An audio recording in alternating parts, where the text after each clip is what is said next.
pengalaman inilah yang sebetulnya dihargai dan dicari oleh tipe-tipe wisatawan sekarang.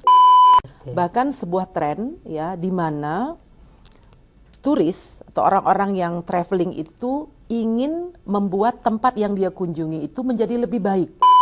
Jadi saya nggak mau lagi terdengar, kok Indonesia itu aja, nggak ada yang menarik. No.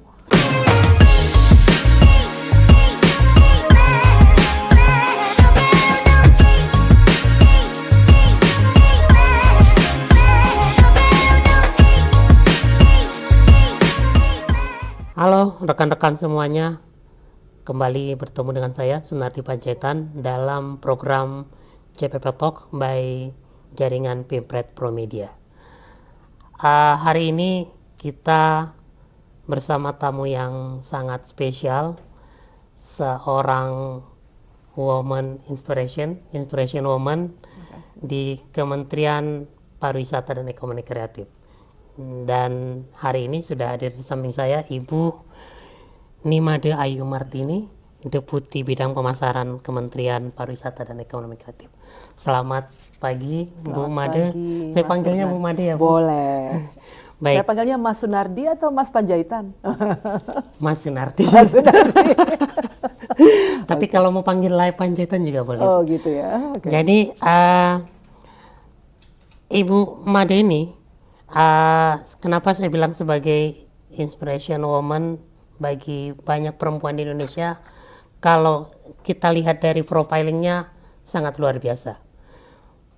Dari sisi pendidikan, beliau menempuh pendidikan di kampus-kampus top dunia. Saya salut, Bu, mulai dari UGM di tahun 95, kemudian juga di Masters of Science dari London School of Economics di England tahun 99, lalu juga menyelesaikan Executive Education di Mastering International Trade di Harvard Kennedy School of Government.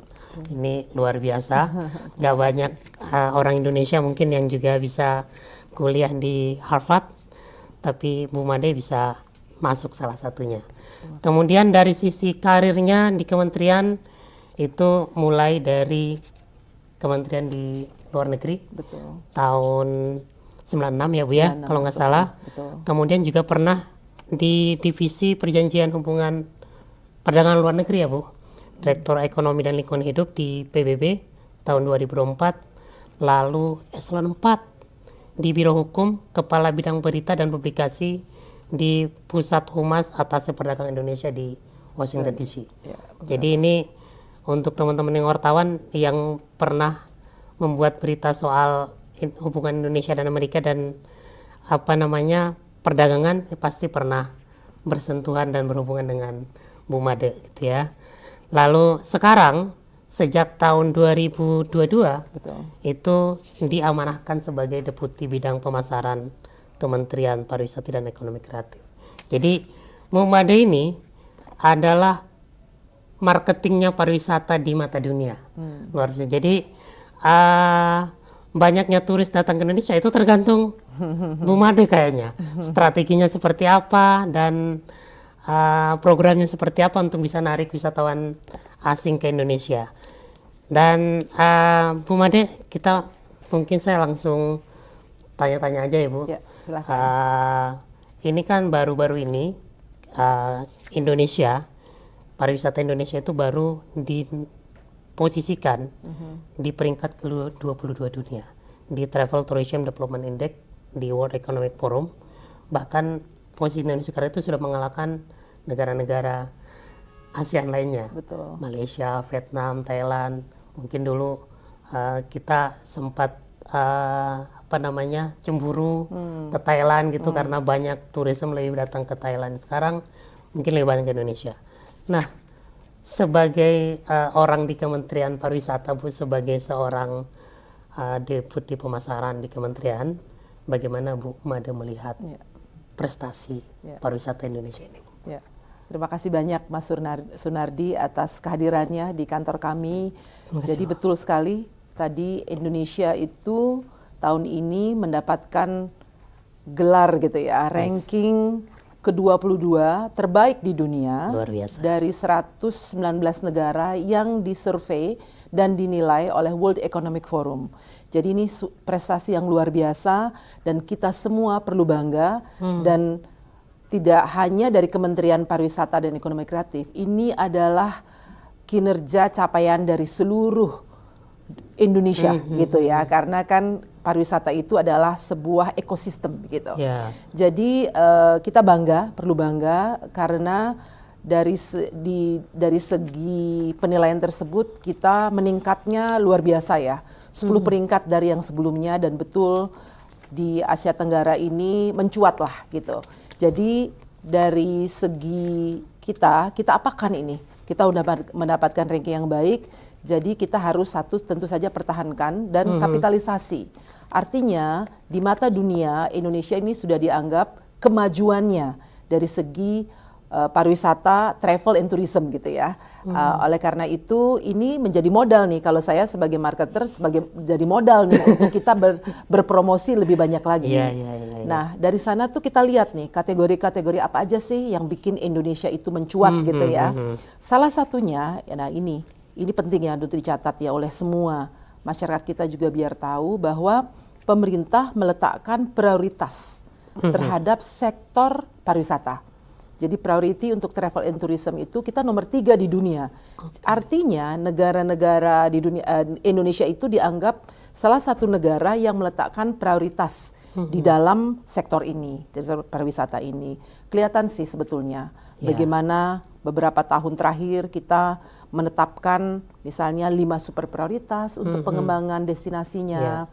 Terus untuk transportasi, akomodasi, kemudian aksesabilitas, banyak airport yang dibangun, marina, port, dan sebagainya, jalan-jalan. Nah itu semuanya itu prioritas yang diberikan oleh pemerintah kita gitu ya.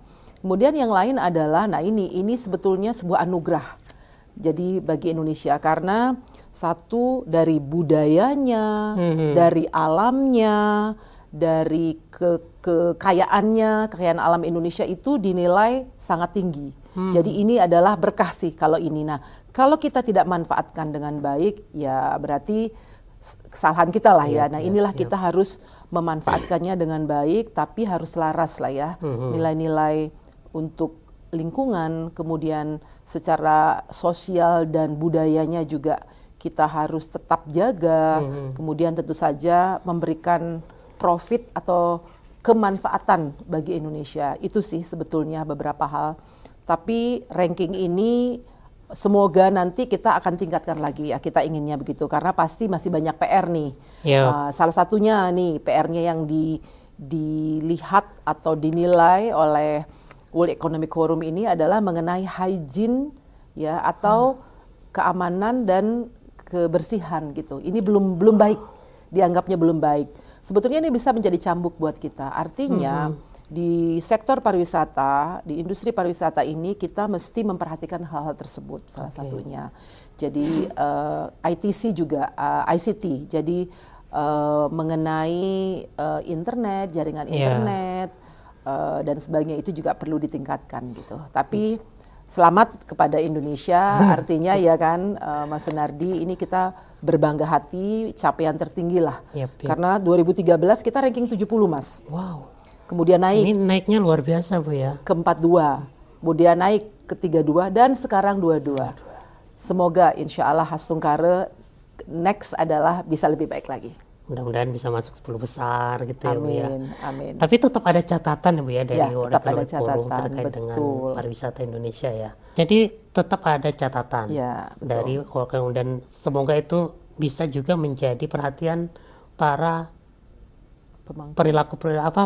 pemangku pariwisata Indonesia ya Bu. Jadi tidak hanya tanggung jawab Kementerian Pariwisata, juga Pemda dan lain-lain gitu. Nah, sekarang ini kan sedang tren ya Bu, pariwisata berkelanjutan di Indonesia. Jadi ada regeneratif tourism gitu.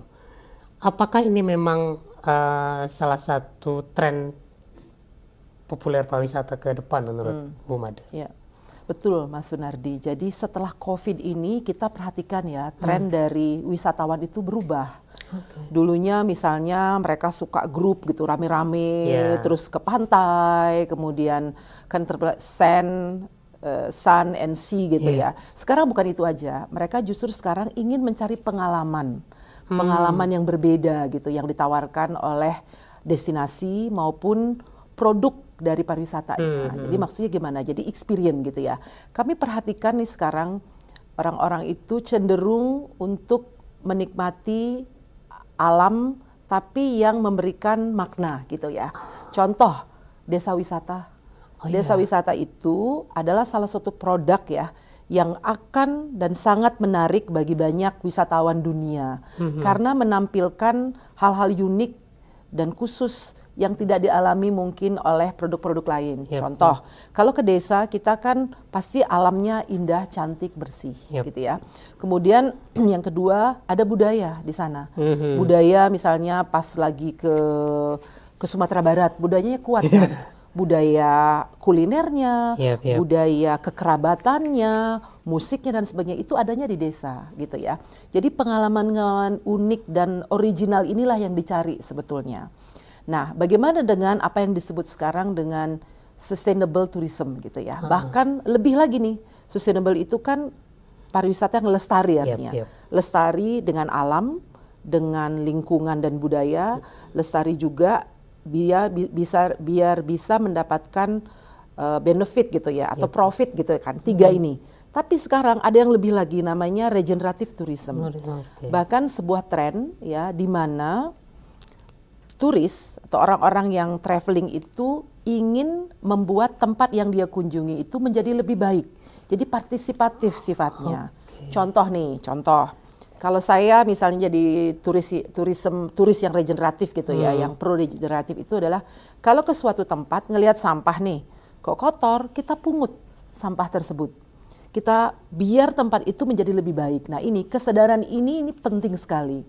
Kemudian ikut menanam misalnya mangrove atau bakau ya, sehingga pinggir laut itu tidak terkena tsunami nantinya atau tidak erosi dan sebagainya. Nah, tabiat-tabiat atau culture seperti ini penting dan sekarang trennya adalah lebih banyak lagi yang menawarkan paket-paket wisata seperti itu, gitu.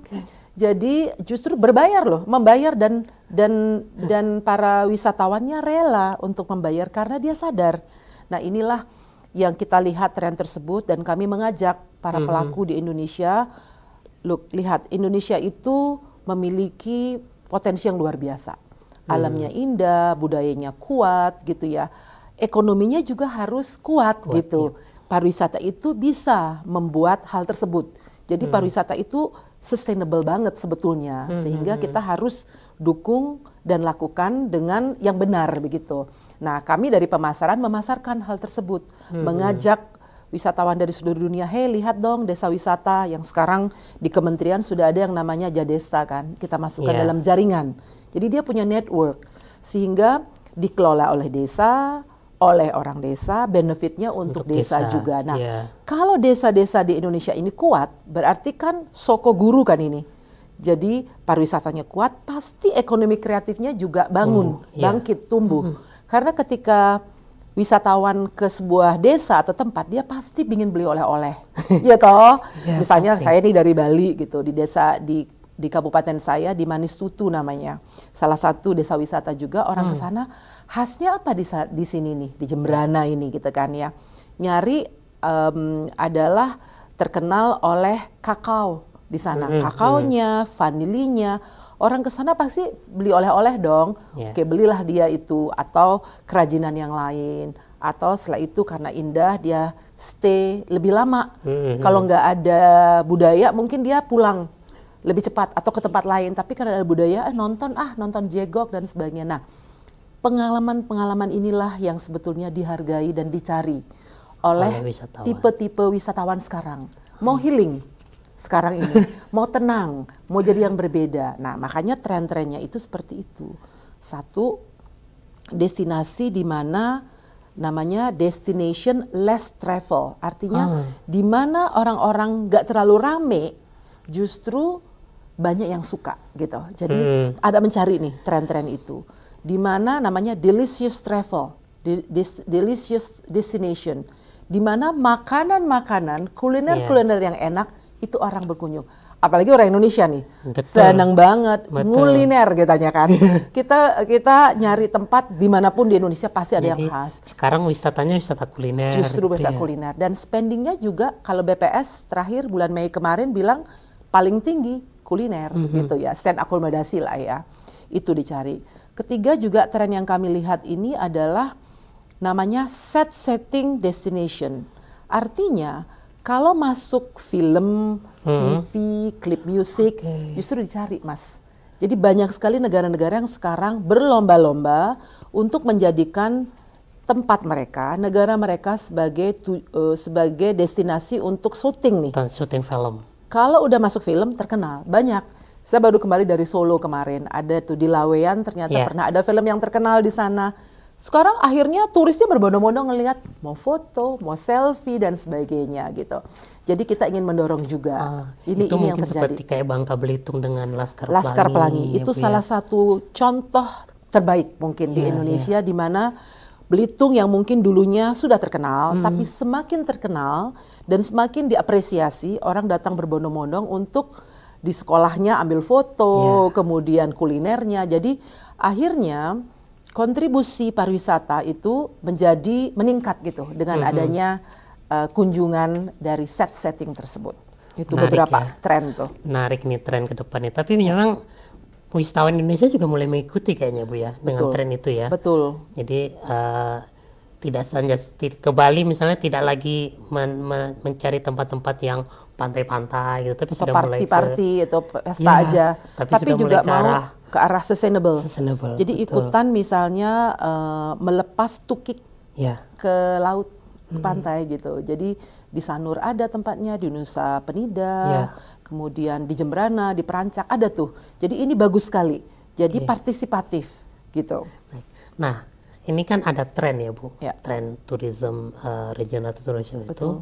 Lalu bagaimana strategi Kemenpar, terutama Deputi Pemasaran, itu merespon itu, strategi untuk memasarkan pariwisata kita ini seperti apa Bu?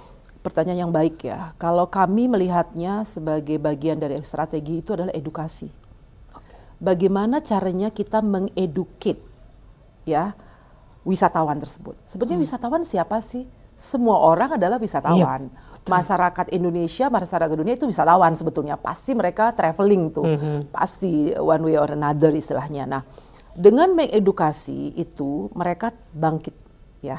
Bangkit tergugah. Nah, kalau lihat dari survei, justru anak-anak milenial dan Gen Z ini kesadarannya tinggi. Ini kami dari marketing communication ya, Markom di D5 ini sedang membuat kampanye nih sekarang.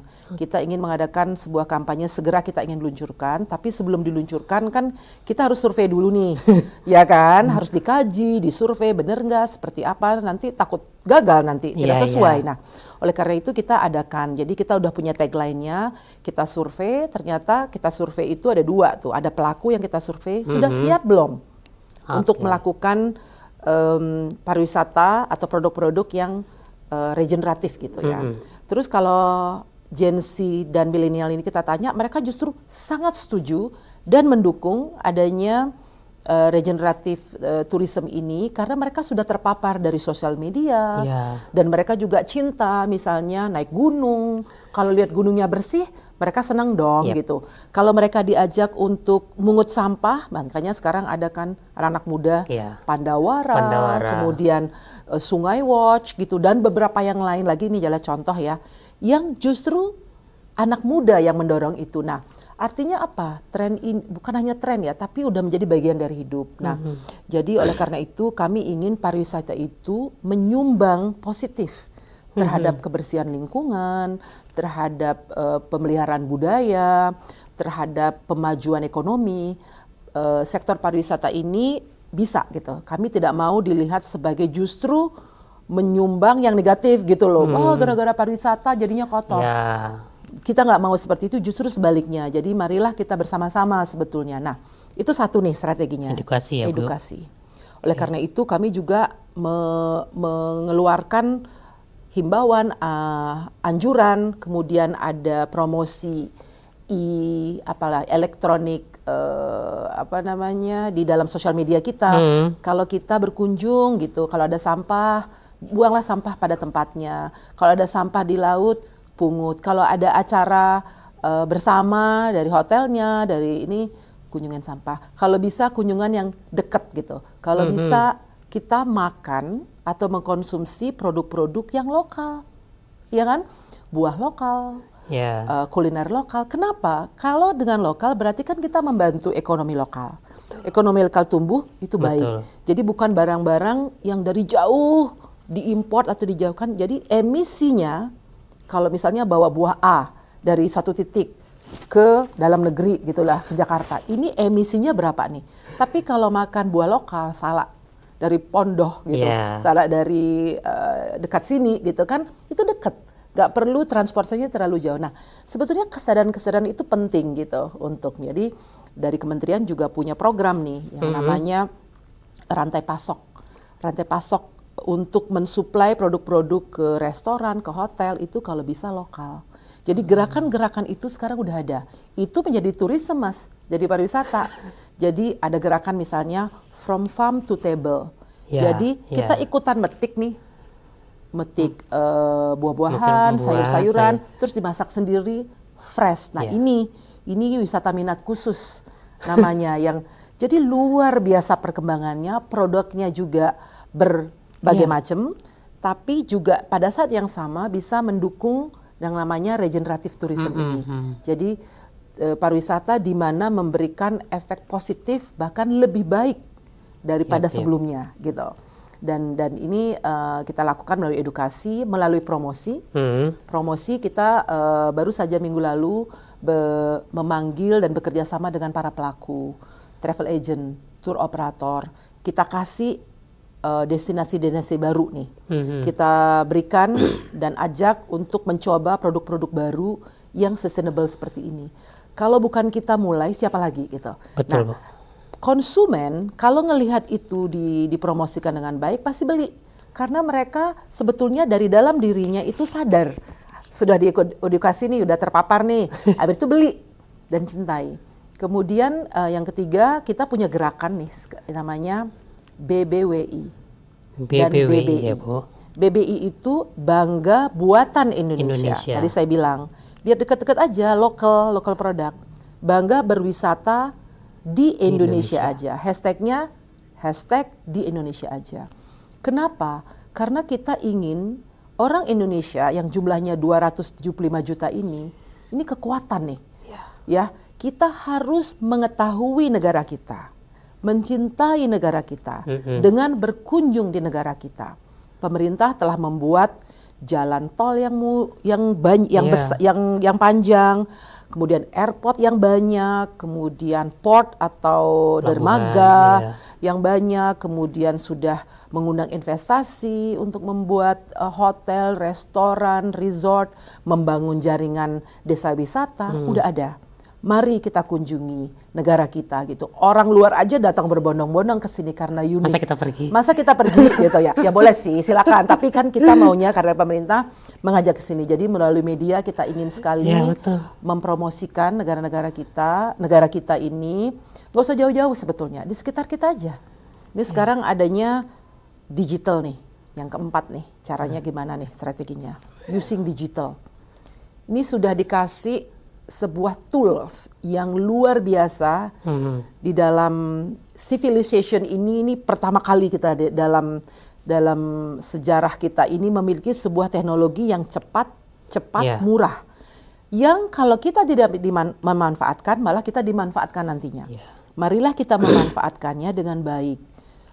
Shootlah atau ambillah tempat-tempat menarik di sekitar kita aja. Jadi biasanya anak-anak muda nih, cepet banget. Itu sebenarnya spesial. Misalnya saya belum pernah ke mana nih, ke Wakatobi. Ternyata anak-anak di Wakatobi itu bikin postingan gitu, bisa viral. Akhirnya kita lihat, wah bagus sekali. saya sebagai, walaupun saya deputi pemasaran, apalagi saya deputi pemasaran dan juga turis, pengen dong ke sana. Pasti. Kalau sebelumnya belum ada maksudnya teknologi ini kan kita, wah Kotobi di mana ya, kayak apa ya? Tapi sekarang lihat visual, lihat. Jadi kita ingin memanfaatkannya dengan baik. Sosial media, kemudian internet yang cepat sekali itu bisa menjadi jendela untuk kita berpromosi, bukan hanya di Indonesia tapi ke luar negeri. Oleh karena itu, bagi yang belum nih, kami ingin sekali teman-teman semua dimanapun berada ya, follow lah atau ikutlah dari Wonderful Indonesia sosial media kami, Pesona Indonesia yang untuk domestik biasanya, Kreatif by Indonesia itu untuk produk-produk atau ekonomi kreatif kita. Jadi dari sana akan ditemukan banyak sekali hidden gems yang mungkin bisa memberikan inspirasi. Jadi saya nggak mau lagi terdengar, kok Indonesia itu aja, nggak ada yang menarik. No, coba lihat itu akun-akun kita dan akun-akun teman-teman yang ada benar-benar luar biasa yang wow faktornya itu. Gitu. Jadi di Indonesia ini karena bentangannya cukup luas ini, pariwisatanya cukup banyak. Ya, bervariasi. Jadi bervariasi. Semuanya ada di Indonesia. Jadi nggak perlu sebenarnya kita jauh-jauh, sekali bisa lah sebagai perbandingan ya Bu. Tapi mengeksplor pariwisata Indonesia itu lebih nggak ada habis-habisnya Bu. Betul. Ini di setiap provinsi itu kita bisa menemukan banyak spot. Apalagi tadi banyak sekarang penggunaan teknologi. Nah nanti saya juga mau tahu nih Bu dari sisi kementerian. Kalau sekarang itu kan cepat viral ya Bu. Iya. Cepat viral, ada pariwisata apa namanya yang nggak pernah kita ketahui tiba-tiba rame. Tapi itu ramenya hanya sekejap misalnya Bu. Betul. Habis itu trennya menurun. Nah kira-kira Bu, kalau dari sektor pemasaran itu penggunaan teknologi dalam di kementerian ini, terutama deputi, seperti apa Bu untuk mendukung pemasaran? Penggunaan teknologi itu adalah tools yang sangat efektif ya untuk kita melakukan pemasaran, karena melalui tools tersebut kita bisa memasarkan bukan hanya di Indonesia tapi di luar negeri, seperti saya bilang tadi. Jadi kita bisa misalnya mau target pasar dari India, kita bisa pakai dengan teknologi itu ya. Apalagi sekarang sosial media itu terjemahannya ada. Dulu mungkin kita takut, aduh nggak bisa bahasa ini. Sekarang translation dengan bahasa lokal itu luar biasa. Walaupun misalnya kita pakai bahasa Indonesia, di sana bisa gitu langsung, itu luar biasa. Kemudian juga kalau ke negara-negara lain, jadi bisa targeted jadinya itu. Kemudian tentu saja kita harus mengeducate dan memberikan skill ya itu ya. Karena gini, kan semua di daerah ini berlomba-lomba dan sangat senang nih. Kami senang sekali bahwa daerah pun semangat gitu ya untuk mengembangkan pariwisatanya ini. Tapi apakah sudah ada kemampuan gitu misalnya untuk memegang sosial media? Jadi kami ada program untuk melakukan training gitu dengan kepala-kepala dinas pariwisata, sehingga dia bisa mengajak jaringan Pokdarwisnya gitu ya kan. Bagaimana nih melatih mereka sehingga bisa lah menggunakan teknologi ini dengan tepat guna gitu. Pasti mereka bisa, semuanya pasti bisa, tapi yang tepat guna. Angle-nya seperti apa, jam berapa harus ngambil sawah gitu misalnya, golden hour-nya kapan, seperti apa, kameranya seperti apa gitu. Jadi itu tuh kita harus manfaatkan dengan benar, itu seperti itu. Jadi kita kerjasama. Tanpa kolaborasi nggak bisa. Makanya tadi Mas Sunardi bilang, ini viral habis itu hilang. Kan pernah ada beberapa tempat yang indah, ada air terjun indah habis itu enggak. Nah ini pengelolaan dan pengelola dari tempat wisata itu juga penting kita ajak. Jadi di kementerian kan ada deputi yang menghandle gitu ya mengenai destinasi. Nah ini juga kebersihannya, keamanannya, kenyamanannya. Kita kan punya CHSE itu ya. Jadi setiap itu juga harus dipakai dan digunakan gitu ya untuk menjamin sertifikasi bahwa ini aman gitu. Itu penting sekali. Pengawasan lalu lintas. Emang kita yang mengurus lalu lintas kan enggak. Kita harus kerjasama dengan kepolisian, dengan Dishub dan sebagainya. Itu penting gitu. Jadi di kementerian ini kita punya 3 slogan lah ya. yang menjiwai untuk kita ini semua, yang namanya 3C. Ya, C yang pertama itu adaptasi, bagaimana kita beradaptasi dengan lingkungan, lingkungan yang baru, masa, tren segala macam. Kedua, inovasi. Kita harus berinovasi untuk menghasilkan produk-produk baru, destinasi yang baru dan sebagainya gitu, yang mengembangkan yang sudah ada dengan inovasi. Kalau enggak ditinggal nanti itu misalnya. Ketiga, dengan inovasi, dengan beradaptasi, tapi kalau tidak ada kolaborasi nggak mungkin. Jadi seluruh stakeholders atau pemangku kepentingan itu harus bekerja sama, karena sektor pariwisata ini adalah sektor yang ekosistem gitu, 360 derajat. Kita harus melakukan kolaborasi. Tidak hanya tanggung jawab Kementerian Pariwisata. Betul. Terutama Pemda-Pemda juga harus ikut juga ya Bu ya. Justru yang harus lebih aktif lagi, mereka semangat lagi. Aktif. Justru mereka garda terdepan kayaknya Bu. Yes. Karena mereka yang punya tempat wisata. Betul. Oke, baik. Ini menarik teman-teman, obrolan kita terkait dengan pariwisata, karena soal regeneratif tourism ini karena nggak banyak juga orang tahu Bu. Jadi mungkin sebelum saya tutup, saya mau minta closing statement dulu. Mungkin ada pesan-pesan buat teman-teman di luar sana yang baik itu pelaku pariwisata ataupun orang juga yang ingin berwisata, dari Bu Made sebagai Deputi Pemasaran. Saya akan berangkatnya dari satu, mari kita mengunjungi tempat-tempat wisata atau destinasi wisata di Indonesia.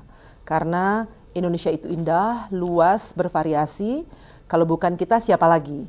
Kita ajak semua agar berpartisipasi di dalam gerakan untuk BBWI ya, bangga berwisata di Indonesia. Itu yang pertama. Yang kedua, untuk regeneratif tourism ini sebuah gerakan yang bagus menurut kami, dan kami ingin ajak bersama bagaimana agar destinasi wisata itu dijaga, bahkan dibuat lebih baik sebelum kita datang ke sana. Jadi partisipatif atau responsibel atau bertanggung jawab gitu. Seperti yang paling mudah misalnya sampah. Oke, bukan saya wisata ke sana kenapa harus mengut sampah, tapi kita harus sadar gitu. Kalau bukan kita yang melakukannya, siapa lagi? Jadi bareng-bareng gitu. Kemudian kalau ada yang gerakan untuk menanam pohon di hutan, mangrove, di pantai dan sebagainya, ikut gitu. Dan menjaga binatang, tidak merusak. Itu semua adalah kualitas-kualitas dari regeneratif tourism di Indonesia, dan kita memerlukan itu. Kami juga mengajak pemerintah daerah, ya, baik di level provinsi, tingkat 2, kota, untuk bersama-sama melihat pariwisata ini sebagai sebuah ekosistem yang bisa memberikan benefit gitu ya kepada kita semua. Jadi mohon tata ruangnya gitu ya, tata ruangnya itu dijaga baik. Karena yang namanya sustainable tourism itu atau tourism atau wisata yang berkesinambungan itu harus memperhatikan itu. Jadi bagaimana kita menjaga lokasi, destinasi wisata dengan baik, dari sampah, kemudian dari tata ruang, peruntukannya itu juga penting. Kita lihat saat ini banyak yang tidak sesuai, kemudian menjaga budaya yang ada di sana, kemudian juga tentu saja pasti kalau kita sudah jaga itu dan bisa berlanjut dan turis pasti datang ke sana. Parkiran misalnya juga ada masalah, itu juga pasti. Jadi semua diatur ya, pengaturan yang baik menurut kami. Kalau itu dijaga dengan baik, diatur dengan baik, pasti turis itu nyaman dan mau datang, sehingga ketika datang tetap datang dan menjadi sebuah berlanjut, kemudian memberikan manfaat kepada masyarakat dan pasti akan menjadi pariwisata yang keberlanjutan gitu. Itu mungkin harapan kami terhadap pemerintah terutama di daerah. Baik, terima kasih banyak Bu Made. Jadi kita yang punya kewajiban untuk menjaga spot-spot wisata kita untuk tetap bersih, dan harapan kita juga ke depan kerelawanan di sektor pariwisata ini meningkat. Jadi tadi sudah disampaikan sama-sama, kalau biasa naik gunung jangan buang tisu sembarangan. karena itu Atau plastik ya. autoplastik gitu ya. Kalau di pantai jangan buang sampah sembarangan juga, karena itu akan membuat orang juga akan nggak mau datang lagi kalau tempat pariwisatanya kotor gitu ya. Jadi